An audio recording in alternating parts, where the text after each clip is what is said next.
Hi everybody, my name is Kevin Bicknell and I'm an editor in the publications department at the Clark. I recently went to my bookshelf and pulled off one of our exhibition catalogs from the summer of 2017 called Orchestrating Elegance, Alma-Tadema, and the Marquand Music Room. I want to take you on a trip back in time today to look at some of the design elements of this book and look at how those came to be. If you've ever been to the Clark, you've probably noticed the grand piano and pair of stools in our permanent collection galleries. Those, along with a matching suite of furniture and textiles, were designed in 1884 by the artist Sir Lawrence Alma-Tadema for the music room in the Madison Avenue mansion of the wealthy businessman Henry Gurdon Marquand. The exhibition invited visitors to look closely at the exquisite craft present in each of the works that came out of that commission, and we wanted the same themes of elegant design and exquisite craft to be present in the design of the catalog as well.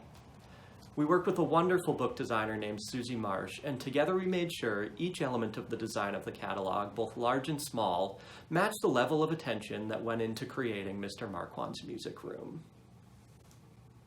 One of the first things the book team worked on was selecting a typeface, which is a word that refers to a family of fonts.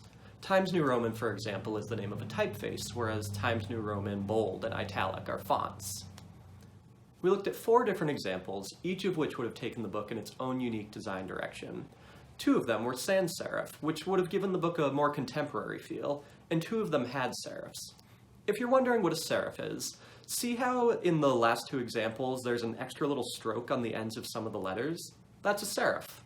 There are several elements to consider when choosing a typeface, but much of the conversation in this case revolved around the look and feel of the typeface in relation to the content of the book.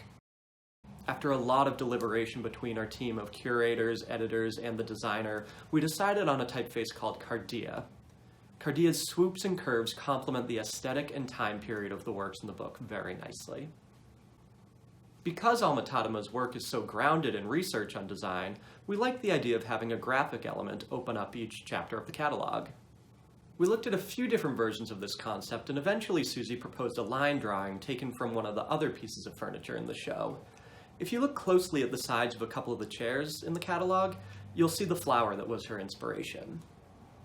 Though the jacket is probably the first thing you'll notice when you pick up a book, you might be surprised to learn that it's often the last piece of the puzzle to be put into place. From our first conversations about the jacket, it was clear that a close-up detail was necessary to show the quality of these objects. The selection process became a little more complicated when we began to consider how the letter forms of the title would interact with the intricate design of the image behind it. We reviewed several options, and eventually we chose one that centered the title in the middle of the swirling ornament on the case of the piano. After some minor tweaking, we came to our final jacket design. We worked with a printer based in Verona, Italy on this project called Graphicom, and together we collaborated to put the finishing touches on the jacket by selecting a foil in which to stamp the title.